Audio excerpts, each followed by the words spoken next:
Karibu sana mpenzi mtazamaji wa Star TV katika taarifa yetu ya habari. Miongoni mwa habari tulizokuandalia usiku huu ni pamoja na polisi mkoani Mara yaanza uchunguzi wa matukio ya watu kujinyonga wakiwemo watoto wenye umri chini ya miaka 13. Kwa hayo na mengine mengi na kusihi ungane nami hadi tamati. Kwanza ni muhtasari wake.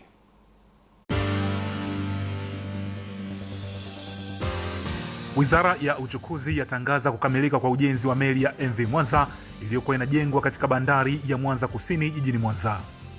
Zaidi ya ekari 3 za mashamba ya bangi katika kijiji cha Ngukumo, kata ya Nkiniziwa, wilayani Nzega zateketezwa kwa moto.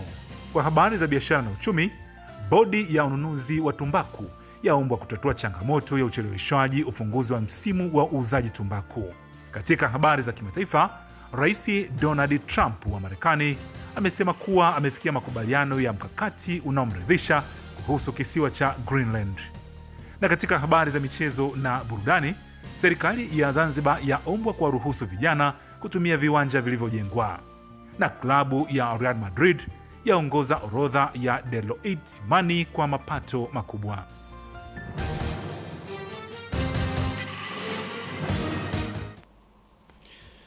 Unaweza pia kufuatilia matangazo haya kwa kupakua app yetu kwenye Google Store na App Store kwa kuandika neno Star TV Tanzania. Unaweza pia kufuatilia kwenye Facebook, YouTube kwa kuandika neno habari Star TV. Mimi ni Bernard James. Karibu na tuwe sote.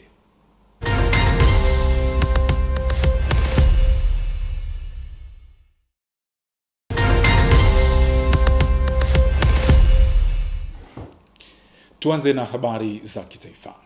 Wizara ya Uchukuzi imetangaza kukamilika kwa ujenzi wa meli ya MV Mwanza iliyokuwa inajengwa katika bandari ya Mwanza Kusini jijini Mwanza. Tupate taarifa zaidi. Hii ni sawa na kusema ndoto na ahadi ya wengi sasa imetimia, kushuhudia ukamilifu wa meli kubwa ya kisasa na kipekee ndani ya ukanda wa nchi za maziwa makuu, ikitarajiwa kuhakikisha usalama wa usafiri wa majini kwa wakazi wa mikoa ya kanda ya ziwa. Hii ni meli ya MV New Mwanza. Kazi na utu. Waziri wa Uchukuzi Profesa Makame Mbarawa mbele ya waandishi wa habari jijini Mwanza akieleza ziara ya siku moja ya kikazi ya waziri mkuu mkoani Mwanza, amesema meli ya MV New Mwanza imekamilika kwa 100% na ipo tayari kuanza safari. Baada ya kazi kubwa za ujenzi kukamilika, meli ya MV New Mwanza ilianza safari za majaribio kuanzia mwezi Machi mwaka jana. Safari hizi zilifanyika kwa awamu mbalimbali katika vipindi tofauti ili kufanya tathmini ya kina ya utendaji kazi wa mifumo ya meli.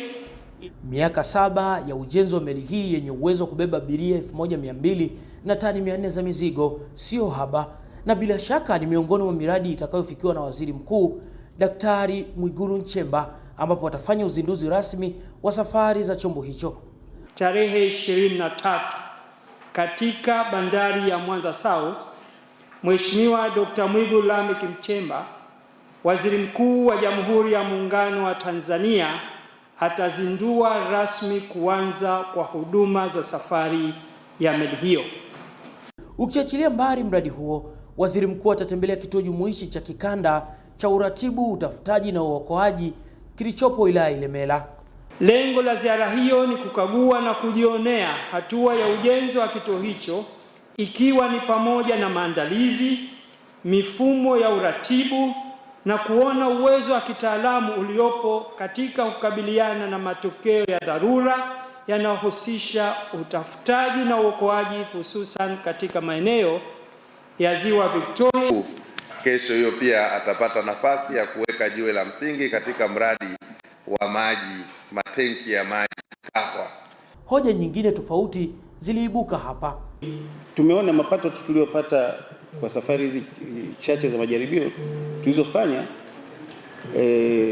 inaonyesha kabisa kwamba hii meli itatulipa gharama za uendeshaji. Waziri Mkuu wa Jamhuri ya Muungano wa Tanzania Daktari Mwigulu Nchemba anatarajiwa kuwasili jijini Mwanza majira ya saa 2 asubuhi, huku wananchi wakialikwa kujitokeza kushiriki ziara hiyo katika maeneo atakayotembelea. Sudi Shaban, Star TV, Mwanza. Na kesho rasmi meli hiyo inazinduliwa. Itakuwa ni msaada mkubwa kwa usafirishaji wa abiria pamoja na mali zao, na hii ikiwa ni moja kati ya hatua kubwa za kuongeza uchumi kupitia eneo la majini. Lakini mradi mkubwa mwingine ambao ulizinduliwa hivi karibuni ni daraja kubwa la John Pombe Magufuli. Kamati ya ulinzi na usalama wilaya Nzega mkoani Tabora imeteketeza zaidi ya ekari 3 za bangi zaidi katika kijiji cha Ngukumo kata ya Nkiniziwa. Taarifa zaidi na Stande Kabaye.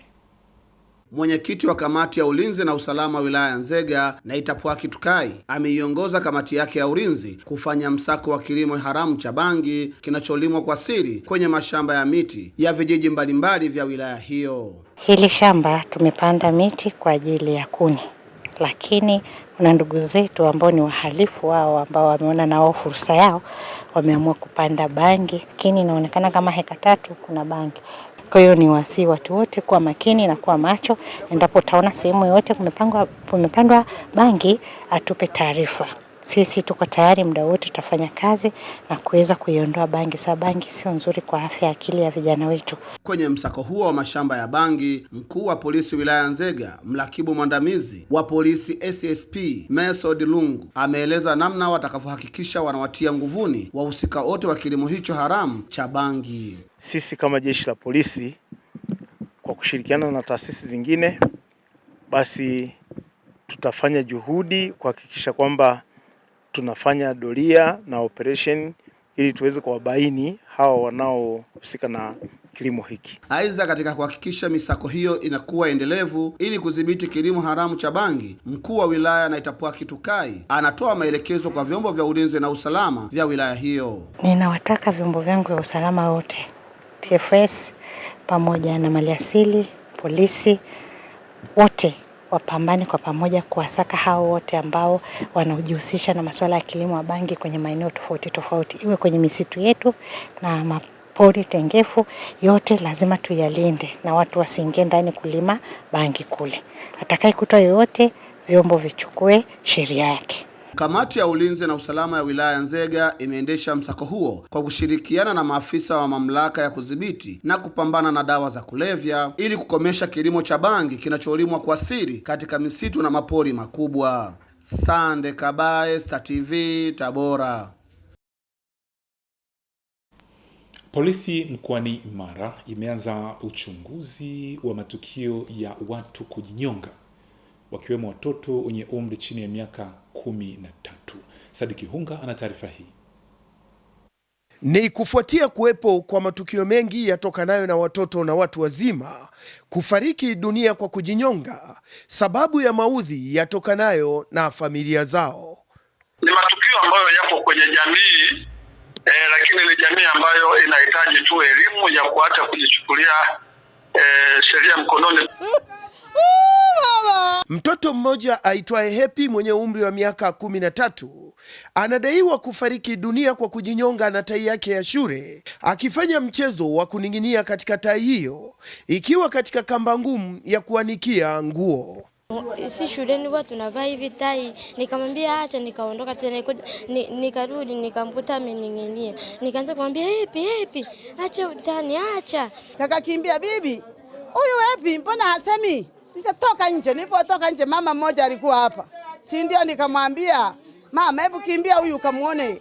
Katika tukio lingine, mtu mmoja aitwaye Bigambo Chamkaga anadaiwa kufariki dunia kwa kujinyonga, kisa kikiwa ni kukimbiwa na mkewe. Mama, huyu mwenzangu mbona ameondoka na vitu vyote huko ndani? Amebebea madumu, amebeba mpaka TV, hadi jiko la gesi amebeba. Utapikia nini?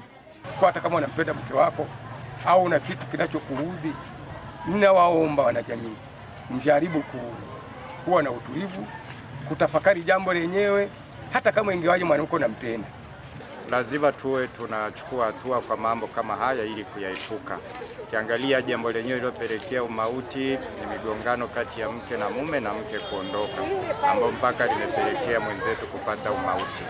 Kamanda wa polisi mkoa wa Mara Pius Rutumo anathibitisha kutokea kwa matukio haya mawili, huku akiomba maafisa ustawi wa jamii kutoa elimu juu ya afya ya akili. matukio ya kujinyonga si mageni katika familia. Sana sana ni kuzitaka taasisi zote zinazohusika na mambo ya kijamii na saikolojia ya akili. Mkoani humu kumekuwepo na matukio ya watu kujichukulia sheria mkononi, ikiwemo vifo vya kujinyonga vitokanavyo na tatizo la afya ya akili. Sadiki Unga, Star TV, Mara. Serikali imewahakikishia watumishi wa shirika la umeme Tanzania TANESCO kuwa itaendelea kutatua changamoto ambazo zinalikabili shirika hilo ili kuwezesha kutoa huduma bora kwa wananchi pamoja na wawekezaji. Joyce Ngerangera ana taarifa zaidi. Kauli ya serikali imetolewa jijini Dodoma na Waziri wa Nishati Deogratias Ndejembi wakati akifungua kikao cha Baraza Kuu la 55 la wafanyakazi wa shirika la umeme Tanzania TANESCO jijini Dodoma. Leo uwekezaji mkubwa uliofanywa na serikali hii ya awamu ya 6 katika kujenga hospitali za rufaa za mikoa isipounganishwa na umeme, yale yanabaki ni majengo tu. Vifaa vyote vya kisasa na kadhalika haviwezi kutumika, si ndio? Ina maana anahitajika nani? TANESCO. Aidha, Waziri Ndejembi akalitaka shirika hilo kuboresha utoaji wa taarifa kwa wananchi kuhusu kukatika kwa umeme, swali linalosababishwa na changamoto mbalimbali, huku mkurugenzi wa shirika hilo Lazaro Twange akishukuru serikali. Tuendelee sasa kutoa taarifa kwa wateja wetu. Tuongeze kasi ya utoaji taarifa kwa wateja wetu ili waelewe ukatikaji wa umeme unasababishwa na nini. Tunaendelea vizuri katika shirika, shughuli za shirika zinakwenda vizuri. Maeneo yote ya uzalishaji, usafirishaji, usambazaji, miradi, huduma kwa wateja yanakwenda vizuri. Tunaendelea vizuri na kuboresha maslahi ya wafanyakazi.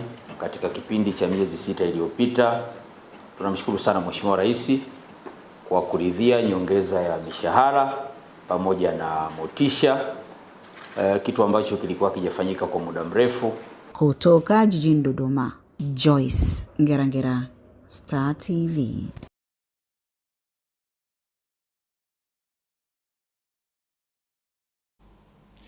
Chama cha Mapinduzi CCM kimeahidi kuendelea kuisimamia serikali ipasavyo na kuwajibisha viongozi pamoja na watendaji wazembe ili kuhakikisha kuwa miradi yote iliyoainishwa kwenye ilani ya chama hicho inatekelezwa kama ilivyokusudiwa na kuhakikisha maendeleo kwa wananchi yanafikiwa. Taarifa zaidi na Emmanuel Michael. Katika mkutano wa hadhara uliofanyika kijiji cha Misigiri, wilaya ya Iramba, mkoani Singida, Katibu wa halmashauri kuu ya CCM Taifa, itikadi, uenezi na mafunzo, Kenani Kihongosi, ametumia fursa hiyo kuhakikishia wananchi kuwa chama hicho kitaendelea kuisimamia ipasavyo serikali. Kazi ya CCM ni kuisimamia serikali. Kazi ya CCM ni kwenda kuona fedha zilizopelekwa na serikali zinafanya kazi iliyokusudiwa. Na ndio maana leo mtamuona mwenezi wa Chama cha Mapinduzi yuko hapa, amekuja kukagua utekelezaji wa ilani ya uchaguzi. Yale tulioahidi wananchi yanafanyika kwa namna gani? Amesema hatua hiyo itakwenda pamoja na kuwawajibisha viongozi wa serikali na watendaji wazembe wanaoshindwa kusimamia vyema utekelezaji wa ilani ya CCM kwenye maeneo yao ya kazi. Tutasita kuchukua hatua pale ambapo tunaona kuna uzembe unafanyika ndani ya serikali. Wajibu wetu ni kuisimamia serikali, na kazi hiyo Chama cha Mapinduzi imeifanya katika kipindi chote cha kuongoza taifa hili. Hivyo asije mtu akakuuliza kwa nini CCM wako hapa, waambie CCM ndio wenye serikali, CCM ndio wenye ilani ya uchaguzi. CCM wanakwenda kuangalia yaliyoahidiwa yanatekelezwa kwa namna gani.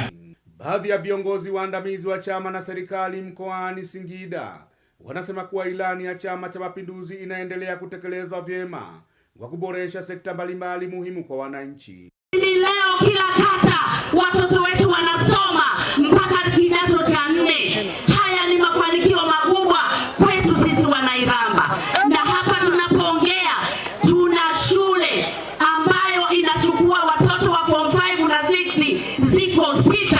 Maji Iramba yamefika na tunaendelea kupeleka maji maeneo ya pembezoni. Tunaposema umeme Iramba umefika, tunaposema mashamba umeyaona yanapendeza kweli kweli. Hawa ni kukuza kilimo bora. Katibu wa halmashauri kuu ya CCM Taifa, itikadi, uenezi na mafunzo, Kenani Kihongosi bado yupo mkoani Singida kwa ziara ya kikazi ya siku 5 kwa ajili ya kuangalia uhai wa chama, kukagua utekelezaji wa ilani, kuzungumza na wananchi na kutatua kero mbalimbali zinazowakabili. Emmanuel Michael, Star TV, Singida. Tume ya Ulinzi wa Taarifa Binafsi PDPC imetoa miezi 3 ya nyongeza kwa taasisi za umma na binafsi zinazokusanya au kuchakata taarifa binafsi kuhakikisha zinakamilisha usajili wao kwa hiari ndani ya kipindi hicho. Tupate taarifa zaidi. Akizungumza kuhusu utekelezaji wa maagizo ya serikali, mkurugenzi wa PDPC Dr. Emmanuel Mkilia amesema kipindi hicho cha nyongeza kinaanza Januari 8 hadi Aprili 8, 2026 kufuatia maelekezo yaliyotolewa na Waziri wa Mawasiliano na Teknolojia ya Habari Angela Kairuki kuhusiana na uzingatiaji wa sheria ya ulinzi wa taarifa binafsi sura ya 44. Amesema baada ya dirisha la mwisho la muda wa hiari kuisha, tume itaanza mara moja ukaguzi wa uzingatiaji wa sheria kwa taasisi za umma na binafsi zinazokusanya na kuchakata taarifa binafsi. Ukaguzi huu utahusisha kubaini taasisi za umma na binafsi zinazokusanya, kuhifadhi, kuchakata na kusafirisha taarifa binafsi nje ya nchi bila kuzingatia matakwa ya sheria ya ulinzi wa taarifa binafsi sura ya 44 na kanuni zake. PDPC inatoa taarifa kwamba hatua kali za kisheria zitachukuliwa dhidi ya mtu yeyote, taasisi na kampuni itakayobainika kukiuka sheria ya ulinzi wa taarifa binafsi sura ya 44, ikiwa ni pamoja na kutoa faini, kifungo na vyote kwa pamoja na kulipa fidia kwa wote watakaoathirika kutokana na ukiukaji wa sheria hii. Dr. Mkilia amesisitiza kuwa halimaanishi kusitishwa kwa utekelezaji wa sheria ya ulinzi wa taarifa binafsi sura ya 44, bali ni fursa ya mwisho kwa taasisi kujirekebisha kabla ya kuanza kwa ukaguzi mkali. PDPC inatoa wito kwa taasisi zote za umma na binafsi kuchukua hatua za haraka kujisajili, kuimarisha mifumo yao ya ulinzi wa taarifa binafsi na kuhakikisha uzingatiaji kamili wa sheria, ikiwa ni wajibu wao kwa serikali wa kulinda haki za kikatiba za wananchi, hususan haki ya faragha katika uchumi huu wa kidigitali. Katika hatua nyingine, PDPC itaungana na mataifa mengine duniani kuadhimisha wiki ya faragha na ulinzi wa taarifa binafsi kuanzia Januari 26 hadi 30 mwaka huu kwa lengo la kuongeza uelewa wa wananchi kuhusu haki ya faragha na wajibu wa taasisi katika uchumi wa kidigitali. Angela Matayo, Star TV, Dar es Salaam. Viongozi wa dini wameshauriwa kuendelea kulea vijana ili waweze kuwa na maadili mema na kulitumikia taifa katika kudumisha umoja na mshikamano uliopo. Taarifa zaidi na Shabani Alei. Ni katika ufunguzi wa msikiti Shamsa Manispaa ya Shinyanga, mwenyekiti wa Jumuiya ya Istikama Tanzania, Sheikh Seif bin Ali, amesema viongozi wa dini wanapaswa kuwajibika kwenye malezi ya vijana ili kuwa na maadili mema. Amesema nyumba za ibada zikitumika vizuri katika malezi, taifa litapata kizazi chema chenye maadili na kumjua Mungu, huku baadhi ya mashehe wakielezea umuhimu wa kujenga misikiti kwenye jamii ili kutekeleza amri ya Mungu. Lakini hii inatufundisha kuwa wazazi tuweze kuwafundisha watoto malezi bora, na katika haya malezi bora ndio tutajenga taifa bora. Kujenga taifa bora haliwezi likaja bila ya kuweza kutoa elimu kwa watoto. Hivyo tunatoa wito kwa wazazi wote kuweza kushirikiana kwa pamoja na serikali, tuweze kuwafundisha watoto wetu waweze kuwa na malezi bora, na hii pamoja na thawabu nyingi ambazo Mwenyezi Mungu amewaandalia wajenzi wa misikiti, kama alivyosema Mtume sallallahu alaihi wasallam, man bana lillahi masjida bana Allahu lahu baitan fil janna, mwenye kujenga kwa ajili ya Mwenyezi Mungu msikiti, Allah anaahidi atakujengea nyumba katika pepo. Tunamwomba Mwenyezi Mungu nyumba hiyo ukaipate mzee wetu. Msikiti huu tumefungua leo na inshallah msikiti huu tunaomba Mwenyezi Mungu ajalie ulete matunda ya vijana wetu, wasali na wasome, wapate elimu. Mzee Hilali Sudi akiongea kwenye ufunguzi wa msikiti huo amesema familia imetekeleza ahadi ya marehemu mama yake ya kujenga msikiti, huku mwenyekiti wa BAKWATA mkoa wa Shinyanga Sheikh Hamisi Balilusa akitoa wito kwa wenye uwezo kujenga misikiti. Tuliahidi msikiti eneo hili na tumejenga na tumemaliza na leo ufunguzi. Sasa karibuni tunajenga madarasa ambayo yatafata kama tulivyozungumza mwanzoni, madarasa kina mama na watoto. Mahala palipo na nyumba nyingi za ibada ni dalili za kuonyesha kustaarabika kwa jamii hiyo. Tunataraji mahala palipo na nyumba nyingi za ibada ni mahala ambapo watu wa jamii hiyo na sehemu hiyo watakuwa ni watu wa amani, watu wa utulivu. Leo ni fahari kwa nchi yetu ya Tanzania. Takriban mikoa inakwenda kumalizika. Kila unapofika msikiti wenye nuru, wenye fahari, wenye ladha ni msikiti wa Jamaatul Ibadhi au Istiqama Tanzania. Shabani Alei, Star TV, Shinyanga. Wakuu wa shule za msingi na awali mkoani Arusha wametakiwa kusimamia misingi na utawala bora katika shule ili kukuza taaluma na kuongeza ufaulu katika shule ambazo wanaziongoza. Beatrice Gerard kutoka Arusha na taarifa zaidi. Afisa elimu mkoa wa Arusha Vincent Kayombo ametoa kauli hiyo katika kikao kazi cha walimu wa msingi na awali chenye lengo la kuweka mpango kazi wa kuinua taaluma katika sekta ya elimu mkoani humo. Sitegemei kutakuwa na mkuu wa shule anaishi maisha ya zamani ya ubabe, maisha ya zamani ya kutafakari, maisha ya zamani, ili mwalimu aweze kufundisha vizuri. Na Mheshimiwa Makamu Mwenyekiti, naomba unifuatilie. Mwalimu ni kama watumishi wengine, kama daktari. Ili aweze kufundisha vizuri ni lazima awe na peace of mind, awe na utulivu. Kwa upande wake, afisa elimu wilaya ya Arusha anabainisha mikakati iliyopo ikiwemo kukuza kiwango cha taaluma na ufaulu ndani ya halmashauri hiyo. Kwa mikakati sasa ya halmashauri yetu, mkakati wa kwanza ni kuimarisha ufuatiliaji wa ufundishaji na ujifunzaji kwenye ngazi ya shule, kata na halmashauri. Hili swala litafanyika katika ngazi zote kuanzia kwa walimu wakuu, maafisa elimu kata, ngazi ya halmashauri ambapo tutakuwa na majopo ambayo yatapita katika mashule yetu. Mkakati wa pili ni uwepo wa mitihani ya ndani ya shule, kata, wilaya na mkoa. Nao baadhi ya washiriki wa kikao hicho wanaendelea kukazia katika msingi ya utawala bora kwa walimu wakuu kama nyanja itakayochochea maendeleo ya shule kitaaluma. Kosekana kwa ushirikiano baina ya mwalimu mkuu na walimu wa darasani au na wale ambao wanawaongoza inaathiri kikubwa utendaji kazi wa walimu, lakini pia inaathiri kikubwa kiwango cha ufaulu wa mwanafunzi, kwa sababu mwalimu mkuu akimfrustrate mwalimu, yule mwalimu hataweza kufundisha. Badala yake mwalimu ataandaa notes, ataenda ubaoni ataandika, lakini hata wapa wanafunzi maarifa, yani hata wawezesha wanafunzi katika kuweza. Wakuu wa shule nao wanakuwa na wanakaa na walimu wao vizuri, wanazungumza nao vizuri kwa lugha rafiki, lakini lugha ambayo ni ya kiuongozi, kuonyesha kwamba namna gani itakavyofanyika, lakini akaelekeza kwamba tusiwaonee walimu, lakini tuwasimamie ili waweze kufanya vizuri. Kikao hiki kimejumuisha walimu wa msingi na awali, maafisa udhibiti ubora, maafisa elimu kata, pamoja na walimu wakuu kutoka taasisi binafsi na za umma zaidi ya 1200.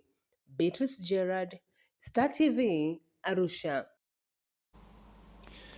Vijana mkoani Manyara wametakiwa kujiunga na mafunzo ya ufundi stadi yanayotolewa bure kupitia chuo cha VETA cha mkoa huo. Mafunzo hayo yamelenga kuwawezesha vijana hao kupata ujuzi wa fani mbalimbali. Zakaria Mtigandi kutoka huko ana taarifa zaidi. Akiongea na wadau mkoani Manyara, mgeni rasmi afisa elimu wa mkoa huo Joseph Mabeyo amesema kuwa programu hiyo inawalenga vijana wenye umri wa kuanzia miaka 18 hadi 35 wanaojua kusoma, kuandika na hata wenye elimu ya juu. Programu ambayo inakwenda kuwasaidia vijana wetu duniani kote kwa sasa lipo tatizo kubwa la ajira hasa kwa vijana wetu.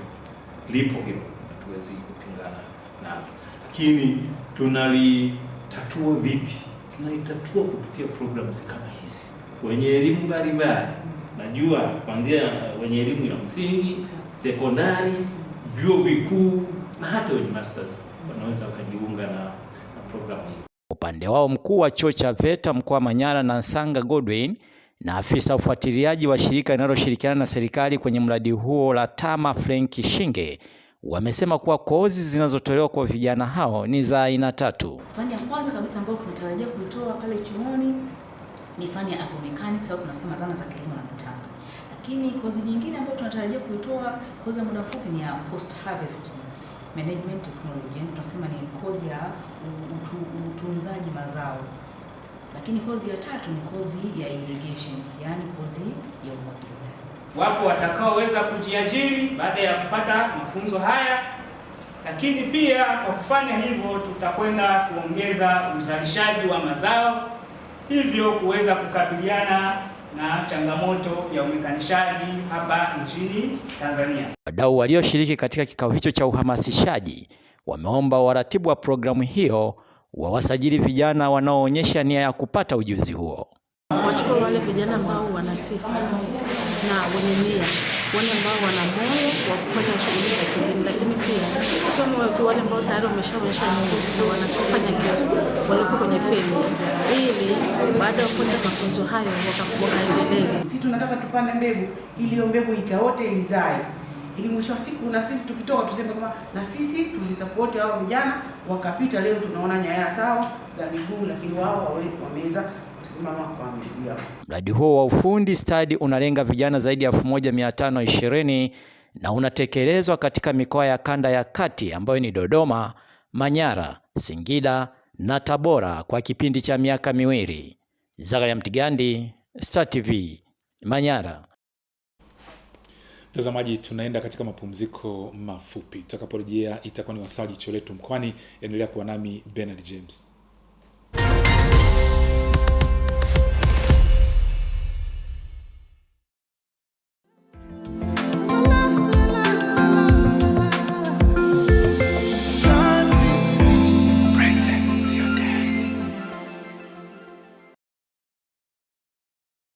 Nimefanikiwa kupata kazi kwa muda baada ya kutumia platform ya Nafasi. At first nilidhani ningeweza kuona listi za kazi na kuweza kuapply mwenyewe kwenye app, lakini nikaelewa kuwa app yenyewe ina apply kwa niaba yangu.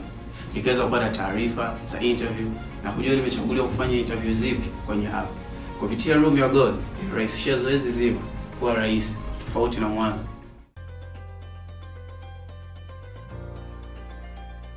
Januari hii Star Times kumepamba moto bala. Kuanzia Carabao Cup, La Liga, Copa del Rey, Bundesliga hadi Saudi Pro League ni ndani Star Times pekee. Wiki hii ni La Liga. Jumamosi Januari 24 Villarreal dhidi ya Real Madrid saa 5 kamili usiku. Jumapili Januari 25 Barcelona dhidi ya Oviedo saa 12:30 jioni. Kwenye Bundesliga sasa Jumamosi Januari 24 Bayern Munich dhidi ya Augsburg saa 11:30 jioni. Jumamosi Januari 24 Union Berlin dhidi ya Dortmund saa 2:30 usiku. Kwenye Saudi Pro League Jumatano Januari 21 Denmark dhidi ya Al Nassr saa 2:30 usiku. Jumamosi Januari 22 Al Qadisiyah dhidi ya Al Ittihad saa 2:30 usiku. Usikose mechi hizi live kupitia TV3 kwa Kiswahili na channel za michezo za Star Times kwa Kiingereza. Jiunge na Star Times leo kwa bei ya punguzo, upate dekoda antena pekee kwa shilingi 25,000 tu, huku kilipia kifurushi cha mambo kwa shilingi 17,000 tu, au dekoda dish full set kwa shilingi 56,000 tu, huku kilipia kifurushi cha smart kwa shilingi 23,000 tu. Star Times, enjoy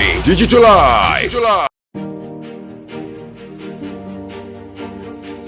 Shirika la Viwango Tanzania TBS kupitia kitengo cha metrolojia tunawakaribisha wadau wote wa sekta ya afya, hususani mahospitali na maabara za utafiti kuja TBS kutumia huduma tunazozitoa katika fani ya jotoridi, uzito na katika fani ya kemia ya metrolojia. Tunawakaribisha wateja wetu kutumia huduma hizi kwa sababu zitawasaidia sana kuwa na usahihi wa vipimo. Lakini pia Shirika la Viwango Tanzania kupitia kitengo cha metrolojia tunawaelimisha namna ya kutunza vifaa vyao, namna ya kukokotoa yale majawabu yanayotoka katika vifaa vyao ili kuwa na majibu sahihi mnayoyatoa. Mnaweza kutupata kupitia namba ya simu 0800 110827.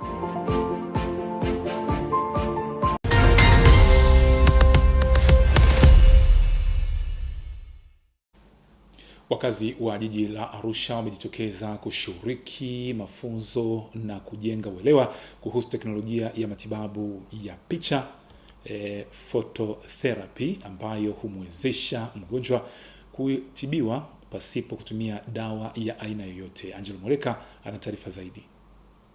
Wataalamu kutoka taasisi ya Lifewave International iliyoasisiwa nchini Uingereza wameendesha mafunzo hayo kwa kutoa elimu jinsi mfumo wa phototherapy unavyobaini changamoto zilizopo mwilini na kisha kutibiwa kwa kutumia nishati ya mwanga. Hii phototherapy imekuja kumsaidia Mtanzania. Tutapima wagonjwa, tutatoa ushauri na tutatoa matibabu. Kwa mujibu wa mkurugenzi wa Lifewave Tanzania Dr. Sam Magesa, teknolojia hiyo inasaidia kuepusha usugu wa matumizi ya dawa. Ukisikia kitu phototherapy ndo huu mfumo wa matibabu bila kutumia vidonge, bila kutumia dawa za kunywa, bila kutumia sindano na bila kufanya operation. Hii teknolojia ya kutumia phototherapy kwa Tanzania ndo mara yake ya Waingereza wenzetu wametutangulia, wamekuwa wakitumia teknolojia, na mimi nikasema kwamba sitoweza kukubali hii teknolojia nzuri hivi kuishia nchini Uingereza, nikaamua niilete hapa nchini Tanzania. Hata hivyo nimemuuliza iwapo taratibu za nchi zimefuatwa katika kutoa huduma hiyo. Huduma hii ya Lifewave imefuata utaratibu wote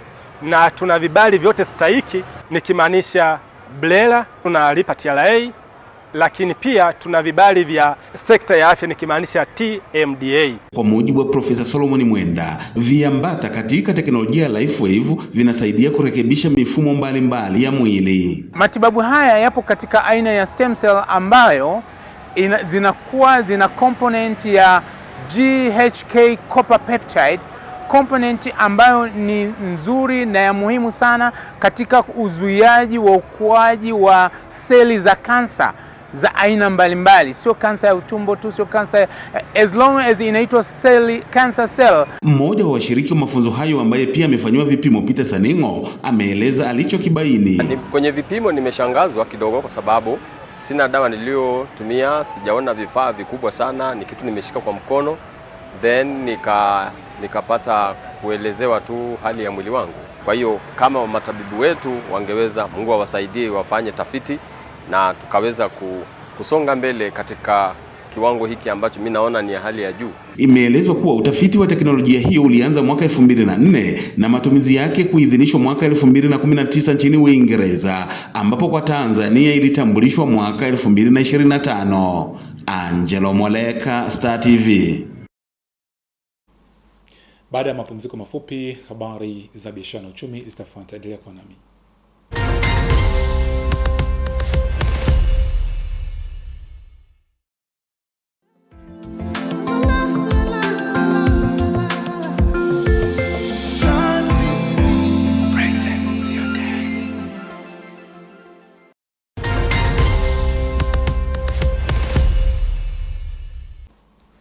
Bodi ya ununuzi wa tumbaku imeombwa kutatua changamoto ya ucheleweshwaji wa kufungua msimu wa uzaji tumbaku mkoani Mara ili kuepusha mianya ya utoroshaji zao hilo kupelekwa nchi jirani. Taarifa zaidi na Frankius Clofus. Msisitizo huo unatolewa na mwenyekiti wa vyama vya ushirika mkoani Mara, Mumanyi Rangi, wakati wa mafunzo ya siku 2 kwa wajumbe wa bodi pamoja na watendaji kutoka vyama vya ushirika wilayani Serengeti. Mkoa wa Mara tumekuwa tuko tofauti na misimu mingine kama Tabora na sehemu zingine. Sisi msimu wetu unaanza mapema na masoko yanatakiwa yafunguliwa angalau mwezi wa 12. Lakini mpaka sasa masoko hayajafunguliwa, lakini tunaiomba serikali na bodi ya tumbaku kutuunganisha tuwe msimu mmoja wa kilimo cha tumbaku Tanzania, ili masoko yaweze kufunguliwa mapema. Kwa upande wao, baadhi ya wakulima pamoja na viongozi wa ushirika wanazungumzia adha wanayoipata kutokana na ucheleweshwaji wa masoko ya tumbaku hususan wilayani Serengeti. Wazazi tulio wengi tuna mahitaji makubwa ya kupata fedha ili tuweze kusomesha watoto, kufanya mahitaji ya kifamilia, lakini bado hatujafanya kwa sababu masoko bado hayajafunguliwa. Hata mabenki yatashindwa kutukopesha pesa za kujikimu kwenye swala letu la kilimo. Na chama kikuu, mimi niseme mfano chama kikuu AMACU. Chama kikuu AMACU kiko vizuri, maana zamani tulipokuwa tuna chama kikuu tulikuwa tunaingia kwenye changamoto nyingi sana. Lakini baada tu ya kuwa tumekwisha kujiunga na chama cha ushirika, kwa kweli mafanikio yamekuwa ni makubwa. Tumepata mafanikio makubwa sana kwa sababu masoko yalipatikana kwa urahisi. Akifungua rasmi mafunzo hayo, Eric Kingole kwa niaba ya mkuu wa wilaya Serengeti anasisitiza washiriki kufanyia kazi kile walichojifunza, huku mrajisi msaidizi wa vyama vya ushirika mkoani Mara Lucas Kiondele akieleza lengo la mafunzo hayo, ambapo mkuu wa idara ya kilimo wilaya Serengeti Bwende Bainga anaeleza jinsi zao hilo linavyozalishwa. Kwa tumefika kupata mafunzo, kwa kuzingatia mafunzo ili kuongeza uelewa, kuzijua sheria na taratibu za uendeshaji na utoaji huduma bora. Kwa kushirikiana na kamati ya elimu ya ushirika mkoa, tumeweza kuitisha mafunzo haya kwa ajili ya kuwajengea uwezo wajumbe wa bodi katika eneo la usimamizi na uendeshaji wa vyama vya ushirika. Hadi sasa miaka mitatu iliyopita tulikuwa tunazalisha kilo 748. Mwaka juzi tukazalisha kilo 1,200,000 na mwaka jana tumezalisha kilo 2,200,000. Nikiripoti kutoka Serengeti mkoani Mara, Francis Grefas, Star TV. Shirika la ukaguzi na usimamizi wa vyama vya ushirika COASCO limeomba Tume ya Maendeleo ya Ushirika Tanzania TCDC kuendelea kuchukua hatua dhidi ya bodi za vyama vya ushirika ambazo zimeshindwa kutimiza majukumu yao ipasavyo. Blair Moses ana taarifa hii. Ombi hilo limetolewa jijini Dodoma na mkurugenzi wa utawala na fedha kutoka shirika hilo, Tuisila Mushi, baada ya kufungua mafunzo ya viongozi na watendaji kutoka vyama vya ushirika mbalimbali hapa nchini. Kwa mujibu wa kanuni za vyama vya ushirika, sheria pamoja na kanuni zake, kuna hatua mbalimbali ambazo zimewekwa bayana za kuchukua. Kwa mfano kuvunja bodi pale ambapo bodi inapata hati chafu kwa muda mrefu, kuwasimamisha viongozi wa bodi baadhi wale ambao wanaonyesha kutokutoa ushirikiano au kutokuwa serious katika usimamizi, na hatua nyingine mbalimbali ambazo zipo bayana kwenye zile kanuni za usimamizi wa vyama vya ushirika, ambao sana sana mchukuaji hatua ni mrajisi wa vyama vya ushirika ambaye ndio regulator wa vyama vya ushirika. Aidha, Mushi akaongeza kuwa mafunzo yanayotolewa yanaenda kuwa mwarobaini wa kuzikabili changamoto zilizokuwa zikijitokeza katika vyama vya ushirika. Tunapitishana kwa pamoja na wale viongozi wa vyama vya ushirika kwenye hayo maeneo ambayo tunaona ni maeneo korofi ambayo tunakutana nayo yakionekana ni changamoto wakati wa kazi zetu za ukaguzi. Lakini pia vyama vya mazao, hizi union ziko kwenye mchakato pia wa kufunga hesabu. Kwa hiyo ni mafunzo ambayo yamekuja kipindi ambacho ni sahihi sana. Matarajio ya baadhi ya washiriki wa mafunzo hayo ni kwenda kufanya mageuzi ya kiutendaji katika vyama vyao vya ushirika. Tunahitaji tuendako huko tukaelewe vizuri mifumo, hasa kuna mambo ya mifumo, teknolojia inazidi kubadilika. Baada ya kupata elimu tutaweza kurudi kule na kufanya ukaguzi wa ndani sisi kama washauri wa bodi, kama watendaji, pamoja na teknolojia inavyobadilika tutaweza kujua namna ya kutumia pia mfumo wa AI kulingana na teknolojia ilipofikia. Kutoka jijini Dodoma, Blair Moses, Star TV. Mwisho wa habari za biashara na uchumi, punde habari za kimataifa.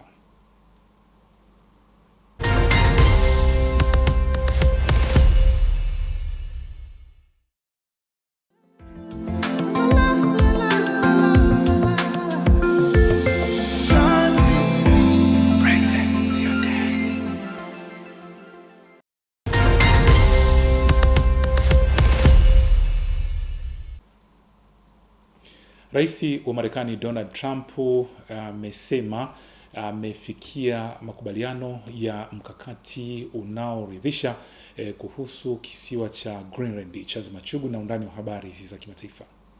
And the fact is, no nation or group of nations is in any position to be able to secure Greenland other than the United States. Akitoa hotuba yake katika jukwaa kubwa la uchumi duniani, Rais wa Marekani Donald Trump amesema hatotumia nguvu kukichukua kisiwa cha Greenland na pia hatoziwekea tena ushuru bidhaa za mataifa 8 ya Ulaya yaliyokuwa yanaupinga mpango wake wa kukitwaa kisiwa hicho.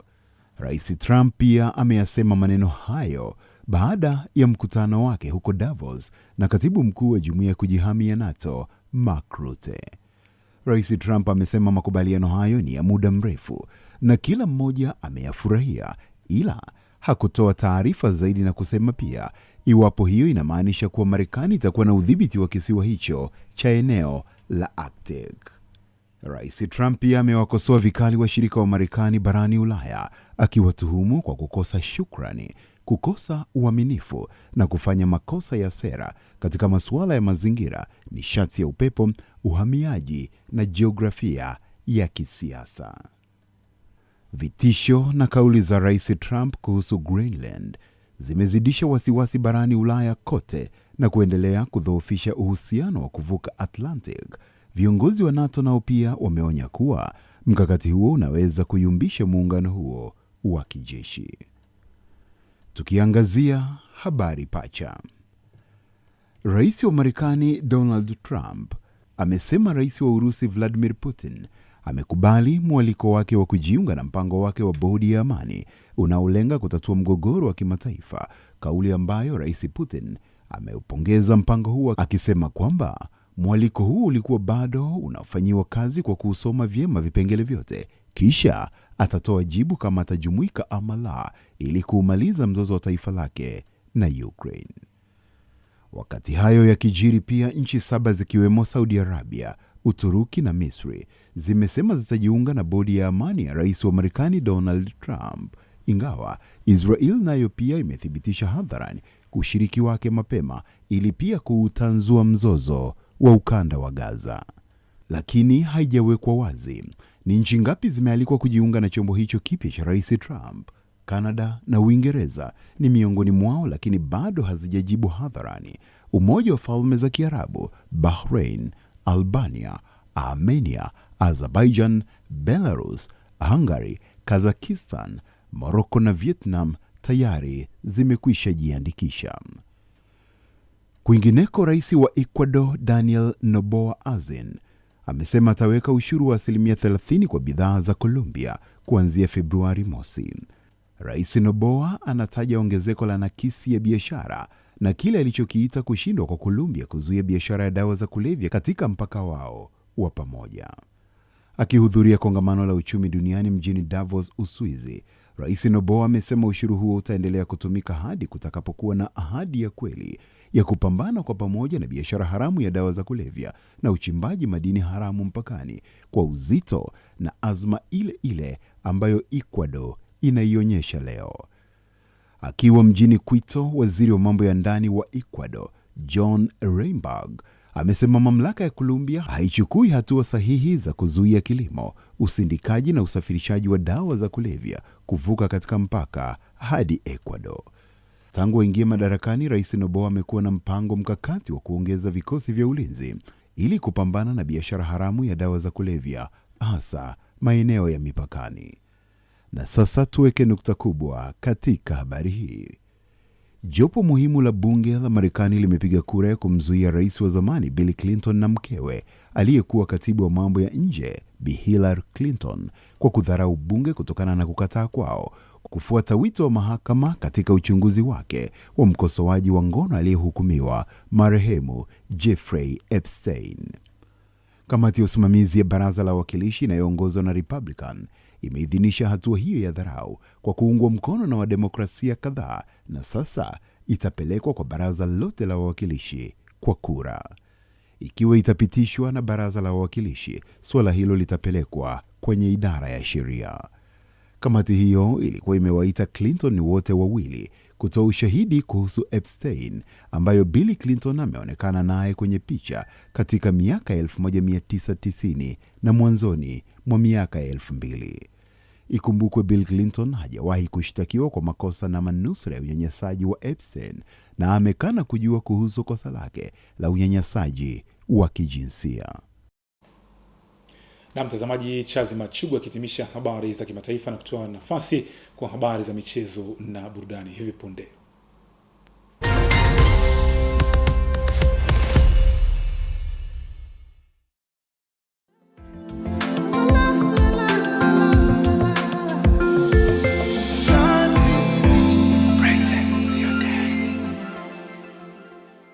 Mwaka mpya huu tunaliamsha dude upya kwa sababu DSTV we got you. Tuna mashuti, tuna matokeo, tuna filamu, tuna yowe la ushindi, tuna tamthilia, tuna vichekesho na kuambia tuna vitu avipendavyo kila Mtanzania. Njoo ujiunge nasi, halafu ukiamua kubaki nasi, mara pap tunakupandisha kifurushi bila malipo ya ziada. Lipia bomba tukupandishe shangwe, na ukilipia shangwe tunakupandisha compact na kuendelea. Faidi channel zaidi, vipindi zaidi, sababu nyingi zaidi za kubaki na sisi, kwa familia yako, marafiki zako na kwako binafsi kila kukicha. Ndiyo, tuna vingi katika vyote unavyovihitaji kuanza mwaka wako na furaha maradufu. DSTV, we got you.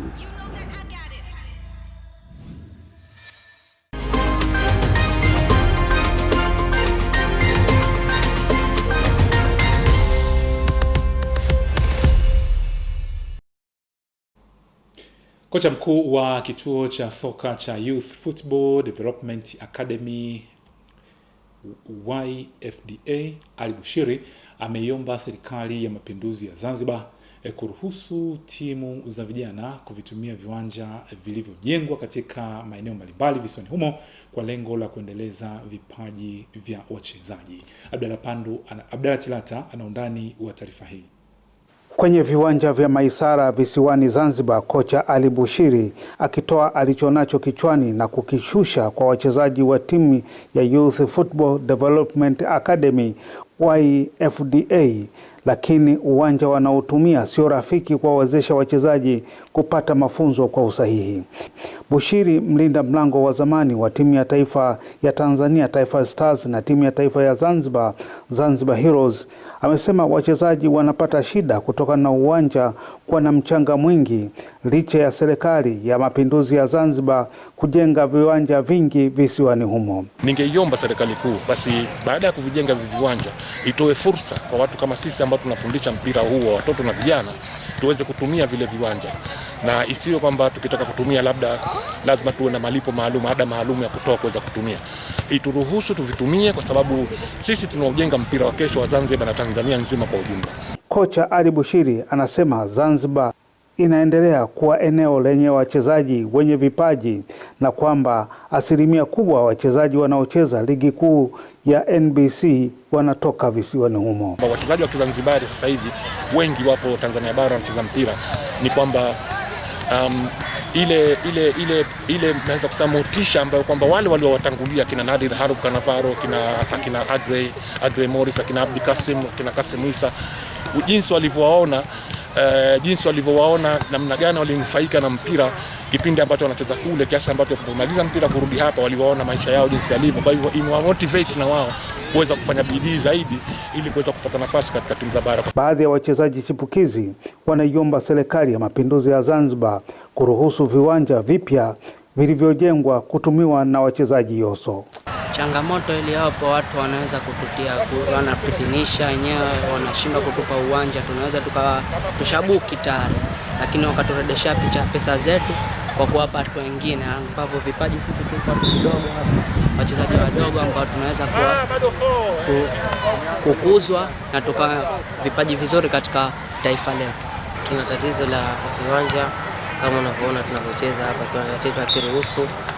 Kwa hiyo tunaomba serikali waturuhusu sisi vijana tupate viwanja kwa ajili ya kuzidisha vipaji vyetu na kufanya mazoezi.